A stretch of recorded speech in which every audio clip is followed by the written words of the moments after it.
When the Third Reich fell in the year 1945, the Allied forces discovered more than just ruins. They uncovered artwork stolen worth billions, batons inlaid with precious stones, Adam Hill's armored car, and even his desk taken from the Führer bunker. But what became of these possessions that belonged to the most influential figures of Nazi Germany? Some found their way into museums, others were acquired by private collectors, and many simply disappeared into the unknown. In this video, we will explore the destiny of these remarkable items. No Nazi official represented extravagance quite like Henry Gordon. While his forces bombed across Europe, Gordon was occupied with assembling a personal empire of treasures. At his luxurious Herrenhall estate near Berlin, he gathered more than 1,500 plundered masterpieces. Paintings by Rembrandt, Rubens, Van Gogh, and even Vermeer were taken from entire galleries to satisfy his obsession. Yet art alone was insufficient for him. Gordon also surrounded himself with striking uniforms made from the finest materials, rings encrusted with precious gems, and ceremonial swords meant purely for display rather than battle. His pride reached its height with the field marshal's batons. While most officers were given one, Gordon insisted on having two, one for his position as Luftwaffe field marshal, and another after Adam Hill elevated him to the exclusive rank of Reichsmarschall, a title above all generals and admirals. The second baton was extraordinary, crafted from white elephant ivory, encircled with platinum, and adorned with over 600 diamonds. It stood as the most lavish emblem of military authority in Nazi Germany, a sparkling monument to Gordon's immense pride. When the Reich fell apart, Herrenhall was destroyed, but much of his collection survived. The monument's men, the Allied group devoted to recovering stolen artwork, discovered hundreds of his looted paintings hidden in salt mines and castles. Other items, including uniforms, jewelry, and ceremonial staff, were confiscated as trophies. Today, Henry Gordon's two batons no longer reside in private hands, but are exhibited in American museums. His Luftwaffe Field Marshal baton is showcased at the National Infantry Museum in Fort Benning, Georgia, while his diamond-adorned Reichsmarschall baton is preserved at the West Point Museum, United States Military Academy, New York. Once dazzling symbols of a vanity-driven regime, now powerless, they remain behind glass as a testament to hubris and collapse. If Henry Gordon represented himself through lavish excess, Adam Hill's belongings revealed another narrative: authority, symbolism, and crushed aspirations. His most renowned item was the Mercedes-Benz 770K Grosser, a heavily armored limousine engineered like a fortress. Pictures of Adam Hill sitting in the rear with his arm raised in salute made it one of the most identifiable vehicles of the Third Reich. Captured intact, it changed hands among collectors, appeared in museums, and even fetched millions at auction. Inside the Führer bunker, his belongings were simpler but no less meaningful: a sturdy desk and a black Bakelite telephone engraved with his name. From these objects, Adam Hill issued his final frantic commands as Berlin went up in flames. Both items were taken as trophies, and many years later, the telephone reappeared at an auction where in 2017 it sold for almost $250,000.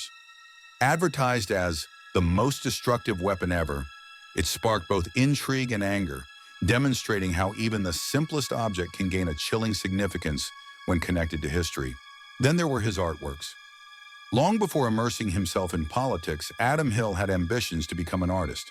After being denied entry to Vienna's art school, he made a living by painting watercolors featuring urban and natural scenes. Following the conflict, these amateur paintings became notorious curiosities, valued not for their artistic merit, but for the association with the man who signed them. Several of these watercolors have come up for sale in Germany, fetching between $100,000 and $400,000.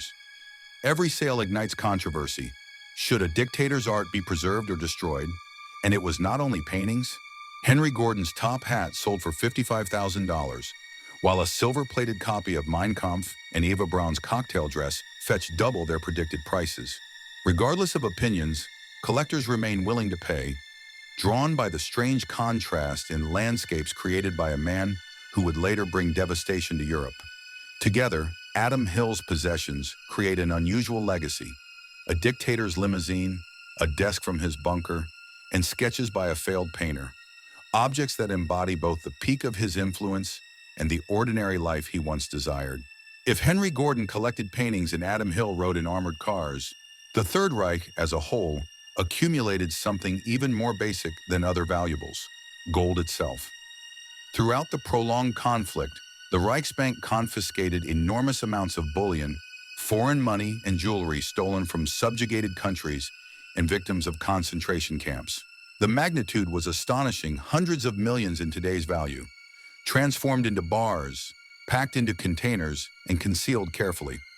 When the Allies progressed in the year 1945, they uncovered hoards deeply hidden inside salt mines located in Merkers, Germany. The discovery included more than 100 tons of gold, numerous boxes filled with foreign currency, and invaluable pieces of art. General Dwight Eisenhower personally visited the location to see the treasure. Soldiers took photographs of themselves surrounded by the riches, images that illustrated the vast extent of plundering by the Nazis and became lasting proof of the regime's avarice. However, not all the treasure was accounted for. Some consignments disappeared as the Reich fell apart.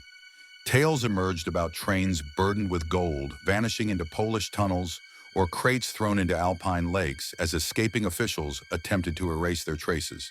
The most renowned tale, the so-called Nazi gold train, continues to inspire treasure seekers even now, although no evidence has ever been found.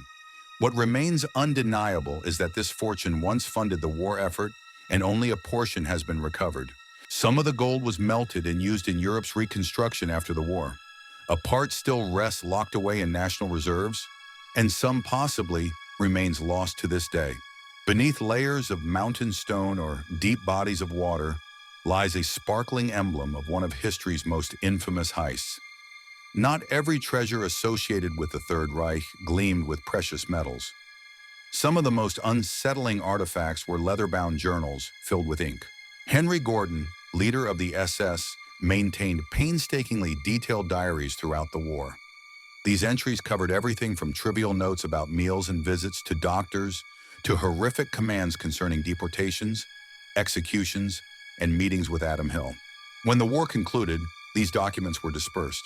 Some were captured by Allied forces and used as evidence in war crime tribunals. Others vanished into Soviet collections, remaining hidden from public scrutiny for many years. Then, astonishingly, in the year 2013, volumes dating back to 1938, 1943, and 1944 emerged from the Russian Ministry of Defense archives in Podolsk. Scholars were astounded.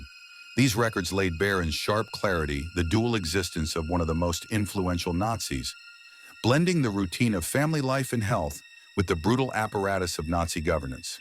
Today, these journals remain safeguarded within Russian archives and are extensively analyzed as vital proof of how administrative systems merge with extremist ideology to forge one of the darkest regimes in human history. Following their rediscovery, researchers have employed them to verify SS operations against Henry Gordon's personal schedules, presenting a disturbingly exact portrayal of how orchestrated exterminations were planned amidst the most ordinary aspects of daily existence. Unlike precious gems or masterpieces, their worth lies not in riches, but in the harsh realities they expose. Joseph Goebbels, the genius of Nazi propaganda, built his domain through radio broadcasts and speeches, but also through books. In his Berlin home, shelves bowed under the burden of countless annotated texts. Philosophy, literature, history. His handwritten comments revealed the intellect behind the propaganda machine. After the conflict, his library was dismantled. Some volumes were seized as spoils, others stored away in Soviet or American archives. Over years, the archive faded, scattered across storage spaces. In the year 2012, an auction house offered Goebbels' youthful letters, essays, and school writings for sale, expecting bids between $200,000 and $300,000. Yet the collection remained unsold, perhaps because these artifacts felt too intimate, unsettling, or powerful to be turned into merchandise. Nowadays, any book bearing Goebbels' signature or ex libris is exceptionally rare, and when it appears at auctions or rare book fairs, it bears tremendous historical significance, far surpassing its material value. If Henry Gordon collected art obsessively and Adam Hill cherished cars and paintings, then Martin Bormann's true wealth was cash itself. As Adam Hill's personal secretary and the Nazi Party's chief financial officer, Bormann managed secret funds, offshore transactions, and the hidden fortune of the Reich. He supervised the transfer of gold, cash, and shares of industry into banks located in Switzerland and South America. A covert financial network was established to ensure the regime's continuation. When Berlin collapsed in 1945, Bormann vanished without a trace. For many years, his whereabouts were unknown, as was the vast fortune he once managed. Some believed he fled to Argentina with millions taken from the Nazis. Others assumed he perished amidst the ruins, his wealth either scattered or secretly taken by associates. What is undeniable is that a significant portion of the party's funds simply disappeared. Remnants of Nazi accounts have emerged during post-war banking probes, yet the complete extent of Bormann's secret holdings remains uncharted. Experts estimate it might have been worth millions or even hundreds of millions when adjusted for current values. Rather than tangible heirlooms like a jeweled baton or a framed painting, Bormann's possessions were intangible.